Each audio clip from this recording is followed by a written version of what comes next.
This is a class side, and this is a top 10 team in the world that does not go down easy.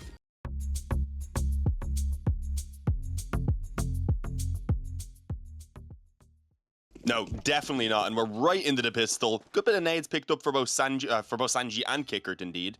He's going to be doing a Walter, pulls out a defuse kit. And Entropiq early on, most of that presence ready around mid, but they do have Forrester holding, making sure there's not going to be any early B aggression coming through to allow flanks, etc. And just as he leaves is when Buster's going to start pushing forward. I love this. Will he go far enough forward to actually get info and allow rotations to come up towards A is the question. Not quite yet. So for now, they are going to be actually just working with a little bit of a B stack in. They'll rotate, I believe, one player back up either way now. And Entropiq do seem pretty set in stone and eventually making their way on towards A just off of the contact. It's so passive, and it's so silent as well. James just jiggle peeking out from Dice out to the long position as well, just gathering that information. Could really just be James to hold and just wait for everyone else to retake. Great flash over the top. James just can't do anything. And for VP, they're still trying to get up into retaking position, so there's no one that can trade off that contact. At least there's a pit that comes back onto Elian, so get it back into a 4v4. Yeah, good find. Again, as you said, they do have a kit here to work with on the CT side as well. As Yekin there is the man who's looking to try and lead the way. I was slightly confused by his name in the initial seconds. Not gonna lie, Lackey gets blinded up. He just hooks in though to Glock up close and personal. He's the only one to get anything done for Entropiq. What the hell? It's all on Buster. He can't do anything about stopping the bomb plant. Instead, now he's got to pull off the 1-on-2 without a defuse kit. There is one in towards the truck, one on the back of the bomb site as well, and he's got to drop on the first player. Tries to see if there's more to come from it. Eventually, he has to go ahead and pounce, and he finds the second. All right, everyone, we are back, and I'm not going to lie, I really hope Entropiq are as well. It's been a little bit of an off performance for them both now, and also yesterday as they struggle to get themselves back into things. And to try and actually fight for that third place, as we were saying, in terms of moving up in the RMR standings. Not sure if that's too possible, because VP are currently just ahead of them either way. But still, the win, the pick up here would be a very nice find, and we're going to be finding a clash in on Monster. The aggression coming through. It's not expected for two players to be holding up close already. So the trade at least going to be available, but it's going to be that straight up B hit with a stack in place. So this is going to be absolute chaos. Somehow, for now anyway, there's only a couple of trades coming back and forth, but it starts to go the way of VP as Elian's left all alone and suddenly needs to pull off the 1-on-3, but he's got the first kill. I've got to wonder how the T's are going to play it. Put that molly down, just try and cross the bomb over. James can peek on the contact. Elian wins the first. He's got to try and see if he can follow up with the James. The pistol tap, trying to come through for the USP. The Glock on the other side, and it finally gets one out by Entropiq. Yeah, should just about get her in time, but as I said, smoke of course goes down to maybe make it a little bit harder. Nades-wise, there's nothing to slow this down either. There's a single flash for Nickelback, and he's in a position where he doesn't want to give that away. Wants to catch them off guard, and will at least do so on towards Sanji, who I believe was even slightly team flashed. He's not able to deal with the second man moving in from long. Good push from VP, confirming at least the trade, and this retake is going to be damn near impossible. They don't have a kiss, so they'll have to move incredibly quickly. Just needing to try and sweep up the kills, and well, to be fair, one man in on the bomb site, one in on truck as well. It is doable, but James stands strong, already with a headshot to his name, Forrester. Okay, pulling back two of them, but no! James is not going to let it slip away. Perfect as well. Not allowed to swing in. Free kill on towards Yekin there, but they aren't dealing with Sanji on long quite as well. He's at least able to get a couple of trades before they eventually deal with that man, and well, now they're actually struggling to get Forrester in on the truck. It is again a trade, but he wastes a few seconds, gives that moment for Lackey to try and get into position. And now it comes down to the 1-on-1. Sanji actually going to be given even a bit of time to back away and get a stronger afterplant. Got to imagine that kit's going to get picked up by Lackey if he wants to get onto the bomb. Tap it once, try and see if he can draw the fire out. Sanji on for the quadra. Does he have the right read? Oh, he's just not even checking. He's not even jiggling. He just has that feeling that he's not going to tap it. Lackey's finally gone back to the kit, got onto the bomb, and this is where Sanji can go out wider. The kit just coming through. The stick's coming in. Lackey finally gets off it, and Sanji wins the fight. What a clutch again. Well, the difficult nature with them is them sort of starting down on that CT side or moving over to their CT side in the second half, which can be quite poor. So they do need to start getting a move on, and they're going quite quickly into this A side. A lot of information coming forward. CT's want a retaking ramp, flash over the top. They're not seeing anything. Oh, destruction from Nickelback. What the hell? How has he got so many? I was going to say might even have a little bit more with Kickert on low health, but no, eventually denied. They can't do anything about denying the bomb plant though, so that is going to be put down, but it still ended up in a 2-on-2. This flank of Forrester has been coming in the entire time. They just needed to waste a little bit of time for it to come through and be effective. But there was a period where I don't even think we had got to the half just yet. He was 17 and 8. He was putting on so many numbers on that City side. 1-for-1 trade. Smoke awkwardly put down by the T's.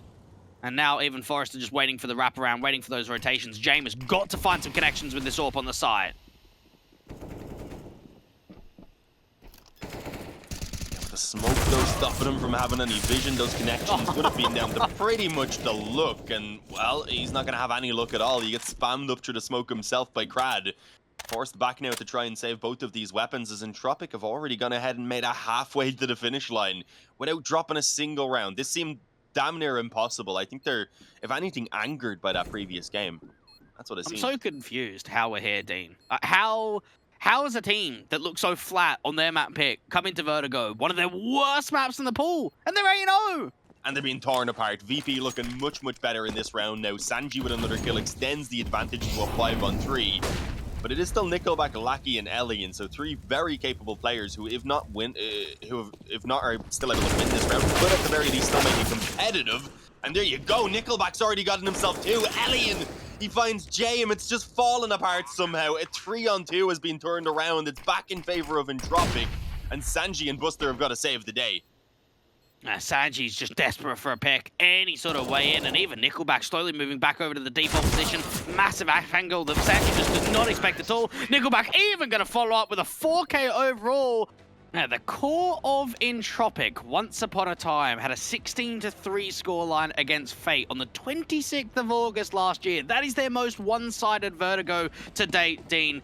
Honestly, today, it could be even better. This could be 16-1. This is such an insane half by them. You've jinxed it now, haven't you, Dwight? You ruined it.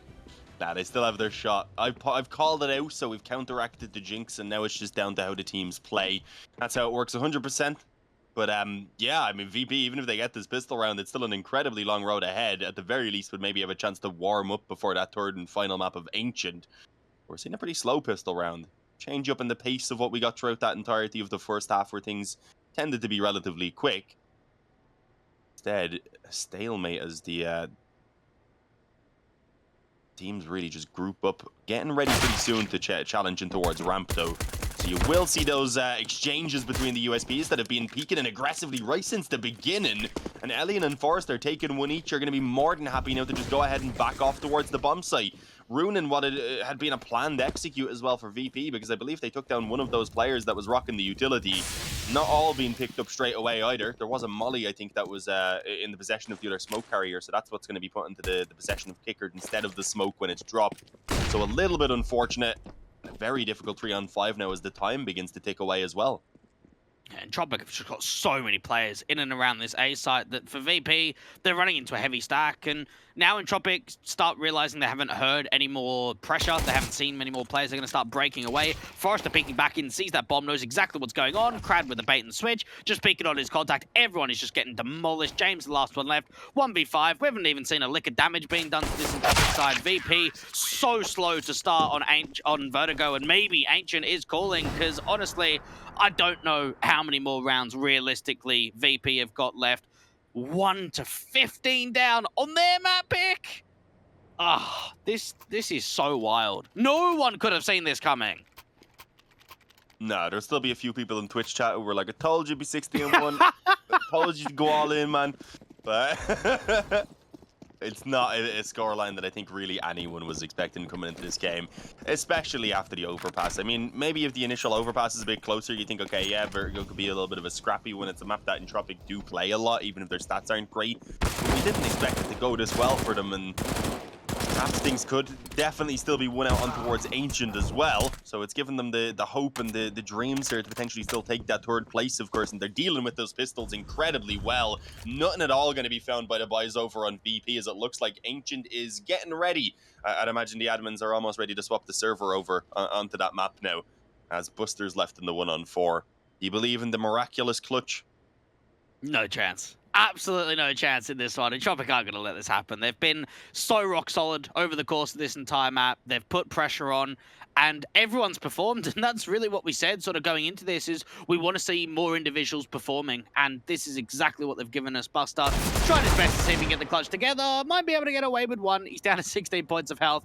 He's got the bomb control, 15 seconds left on the clock. Entropiq even starting to make an aggressive move for Nickelback, so Buster going to peek back into the angle, and that's going to be it. 16-1 out for Entropiq.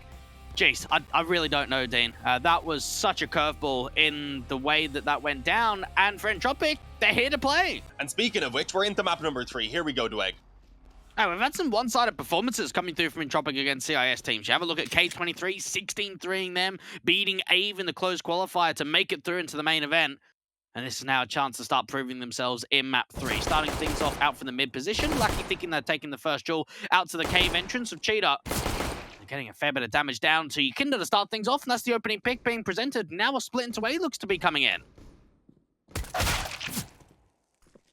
James gets digged down as well, so it's not working out for VP in the early moments. This is looking like a bit of a continuation of what we had back on Vertigo so far. Nice shot by Kickard. Looking a little bit like Dinko there, not gonna lie. As we're brought into the 4-on-3 now. The bomb down, it's going to be an incredibly difficult retake. They had to work hard, Entropiq, to even get into this position today. Got to remember that they got invited to the closed qualifier due to their RMR rankings of 8th. So they had to sort of have the step back, get into that group stage, go into the tiebreakers to get into the playoffs. So to see them get this 3rd place, if they can, would be a great win and a great victory. Buster expecting the B-pop. This is just going to be a straight exit by the looks of it. Yeah, a bit quicker than what we've normally been seeing from Entropiq. I like the idea to take up the pace. Obviously, things didn't work as well in that slower round previous as the ops picked them off, so they wanted to see if they could just execute straight in, give those ops rather no opportunities with the smokes and flashes over.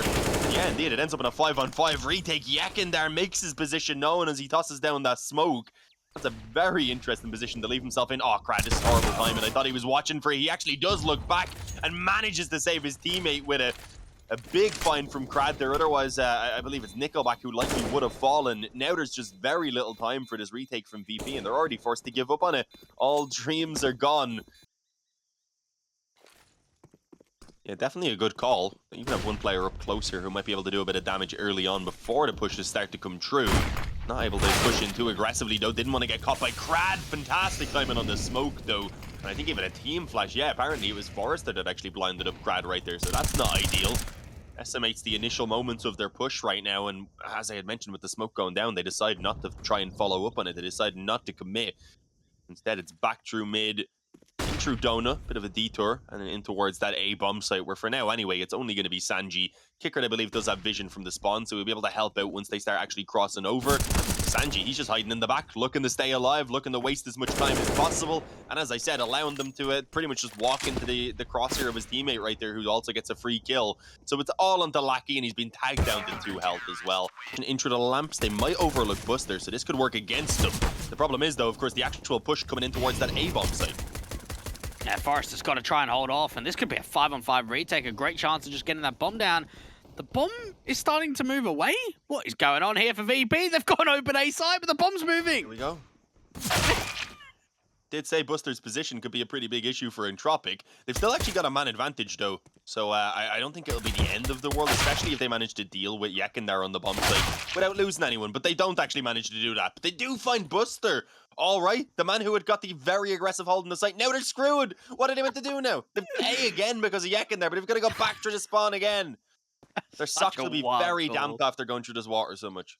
What is going on? What? Now they're getting pushed on elbow. This is a chance for Crad to get aggressive in mid, and VP just overcomplicating things to the max. Crad doesn't even get checked in this position. Well, instead, he's going to be able to deal with Kick It. That bomber Jane might not fall. Nickelback's going to peek on the contact, and Ikinda, the only player left on this A site, is going to try and win all these fights. The time is so low. There's no way he's going to get back to that bomb and get it planted. How is this winnable? Honestly, it's not really. So, yeah, he's going to screw it. Nickelback should have this kill easily. Better round, though, as you said, from VP. It's just that they don't really have the room now for an entire comeback to happen when it's already map number 3 here. There's just no room for mistakes to be made. At most, they drop one and then fight for an overtime. And even then, that's not ideal. That'd be leaving the mental, again, in a little bit of an awkward spot, considering how long already the fight has got to be to make that comeback happen, let alone if an overtime were needed. And Yekin there, he gets away with the kill. I believe he knows there's a player directly below, but it's not even going to be needed because Kickard comes out for it instead. A single trade back from Nickelback is not really going to be enough, and a good punishment from Buster. I like the idea there for Entropiq. They realized in that last round just how much it was exposed by that wraparound play from Sanji and how much control they got. So they go, okay, let's fight for mid. Let's get kind of aggressive. Let's put some volleys down to their elbow position, try and see if we can push players forward. Unfortunately, they miss out on a lot of those jewels, and it makes it quite easy for VP to recover the round. Even Elian being able to get one pick on A. VP very slow to react in this 3v2 advantage. And they could just try and see if they can bait a mistake forward. The CTs are splitting one player on each side. Might start rotating Elian over to B, so there's a way in which they can gamble stack on B. The bomb is still out here in A.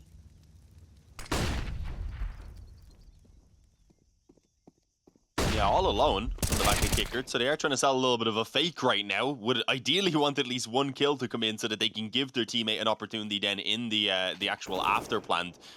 Didn't start off too well though, and now it just falls to Yekin there to try and get a little bit of action, and he can't make it happen. It's all on Kickard. Bomb down as we mentioned. But it's going to be a difficult position to make this work from, especially as he doesn't have an opportunity to force the early one-on-one. You can see both of these CTs just moving in through the spawn together. We'll be able to initially at least divide his position in towards Donut, and they also have a couple of smokes to work with that they could go ahead and toss down to block off some of these angles. And I'd imagine at least one goes towards Donut. Actually, both of them dropped on the bomb instead. Is their vision? It's a little bit off on the spray. Both sides of them just about outlined by those AK bullets. On the right first and then over to the left. Solid trades once again. Never really any clean entries being found into these bomb sites either for VP. That's been a positive for Entropiq. They've really strong setups. They're usually ready for the trades to be put through. Never mind. How is this being pulled back from VP? All right. They somehow managed to go ahead and give themselves a chance into 2-on-4. It's very quickly brought down to just a single 1-on-1 with Lackey now up against Kickard. But is this flank through Cave going to be expected so quickly? Kickard still tucked in at the back of the bomb site as well, but he's sitting in the smoke for now. Will this be expected? Lackey might overlook it. Is indeed looking towards the smoke, and he's got it. It's going to be 16-6. It looked like Kickard had the drop, but he's not able to get the shot on the head. It's going to be Entropiq with an absolutely ridiculous performance, you've got to say, to come back into the series after how map 1 went down.